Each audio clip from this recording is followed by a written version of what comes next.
I usually talk about the films and TV series of the DC animated universe, a plethora of cartoons released between 1992 and 2006, with the odd special here and there in the following years. But in this video, as part of my Spooky Month coverage, I wanted to talk about a Batman animated film that exists outside of the DC animated universe. We're going to talk about the Batman vs. Dracula. Before getting to the film, I wanted to talk very briefly about Batman's history with vampires and the supernatural. For as much as Batman is presented as a grounded, more realistic hero, some of his earliest adventures involved more supernatural enemies, specifically a vampire named the Monk. First appearing in Detective Comics 31 in 1939, the Monk had kidnapped Batman's fiancée Julie Madsen to lure him into a trap. Batman foiled his scheme and executed him by shooting him with silver bullets. Was he also a werewolf or something? And went on his merry way. The Monk returned almost 50 years later in 1982's Detective Comics 515, where he would briefly turn Batman into a vampire. As with all drastic comic book stories, the status quo would return fairly swiftly, and the character hasn't been featured since, aside from a retelling of the original story by criminally underrated Batman artist Matt Wagner. Arguably the most famous Batman vampire story is Doug Moench and Kelly Jones's Vampire Batman Trilogy. This was an early Elseworlds story. For the uninitiated, Elseworlds stories are basically multiverse stories before the term was in the mainstream, and featured well-known characters in impossible settings like Pirate Batman, Arthurian Knight Batman, and Batman as Earth's only Green Lantern. The trio of graphic novels featured some beautiful work from artist Kelly Jones, one of my favourite Batman artists. In the first volume, Red Rain, Batman teams up with a group of vampire hunters to take down the Dark Prince Dracula. Now, by virtue of being an Elseworld, this story is not in continuity. As such, anything could happen, and the story ends with Batman becoming a vampire. The second story, Bloodstorm, deals with Batman's torment as he tries to be an ethical vampire and continue as the superhero Gotham needs. Even in his undead form, Batman refuses to abandon his mission, despite every cell in his body screaming for him to drink human blood. The story ends with Batman giving in to his urges and killing the Joker by draining his blood. Consuming a person's lifeblood, even someone as wicked as the Joker, transforms Batman into a monster, and he allows Alfred and Commissioner Gordon to stake him through the heart. The final graphic novel, Crimson Mist, sees Alfred resurrecting Batman to help protect Gotham. But the Batman he knew was long gone. The vampire Batman preys on the criminals of Gotham City, leading to two of his surviving foes, Two-Face and Killer Croc, teaming up with Alfred and Commissioner Gordon to defeat Batman once and for all. After their uneasy alliance falls apart, the vampire Batman kills his former friends and enemies, before stepping into the sunlight, effectively saving Gotham from himself.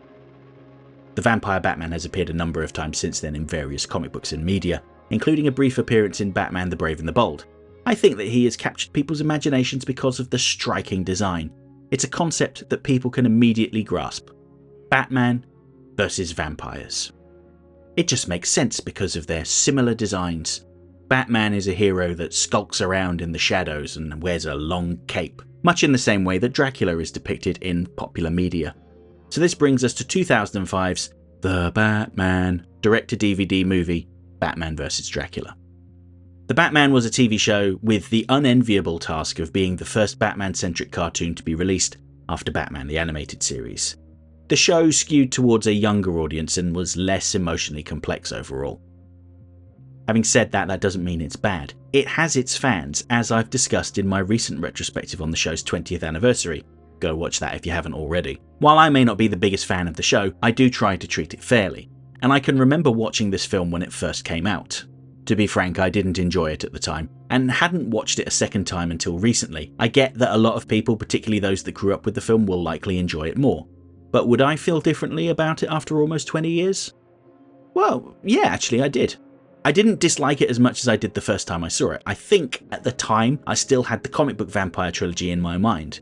But upon reflection, it isn't really fair to criticise the film for what it isn't. Better to talk about what it actually is. So what do I think now? Alright, first let's get some of the negatives out of the way. I don't really care for the script all that much because it's quite contrived in places. The plot involving Dracula resurrecting his dead wife comes out of nowhere in the last 10 minutes of the film. Was there a reason Dracula had to take Vicky Vale's soul in particular? Wouldn't any woman's soul have sufficed? Did it even need to be a woman's soul? I find myself wondering why they didn't lead with Dracula's plan to resurrect his wife. That would have given Dracula a more relatable motivation and...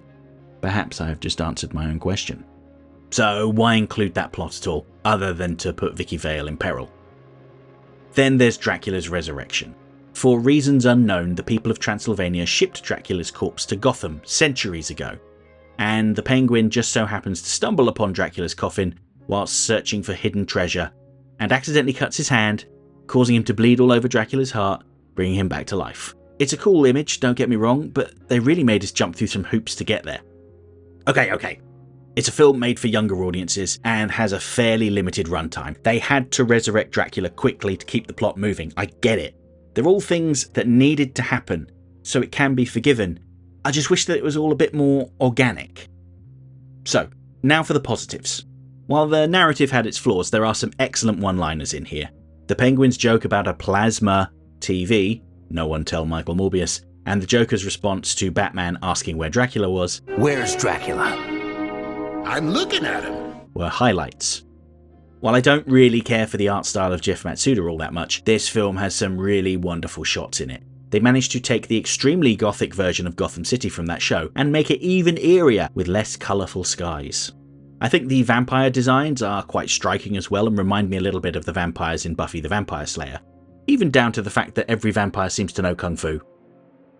The direct-to-DVD format meant that the creative team could get away with some slightly more mature content. Things like Penguin accidentally cutting his own hand and drawing blood.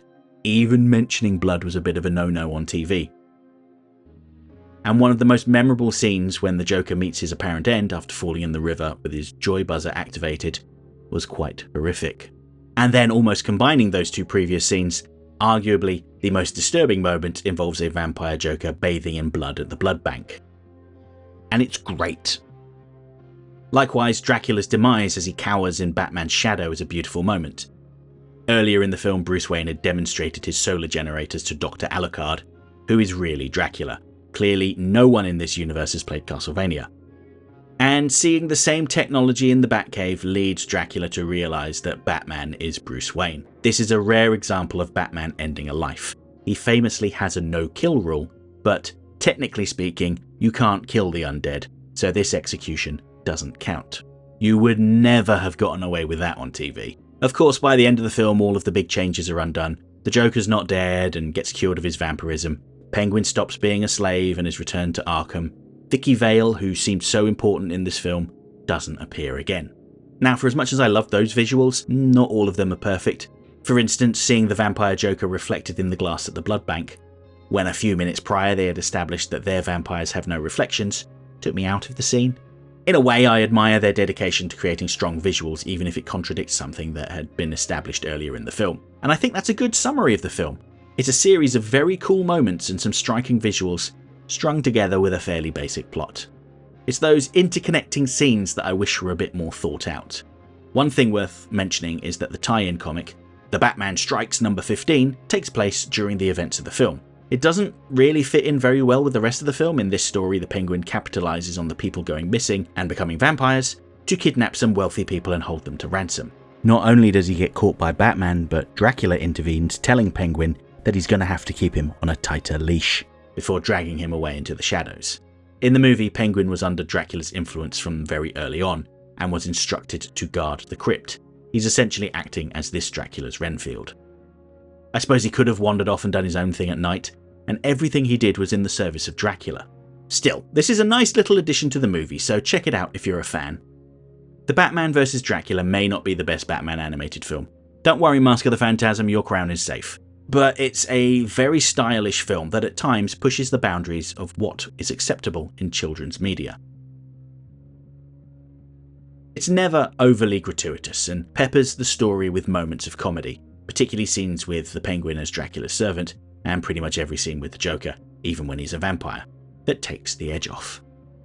If you're looking for a spooky superhero movie to watch with the family this Halloween, then you could do a lot worse than picking this one.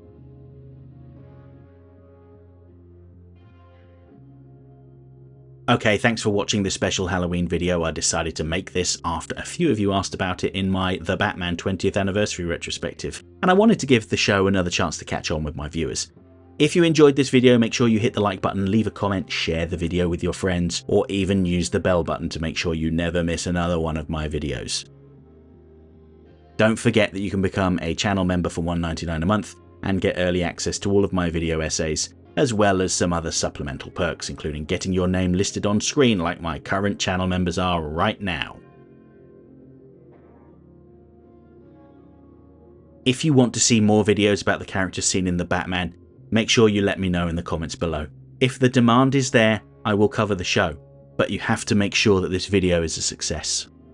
Next week, I am going to be back with a special video looking at the Batman the Animated Series episode, Moon of the Wolf. This will be coming out on Halloween, and I have paired up with Sasha from Casually Comics, who many of you may know already, to talk about this interesting episode.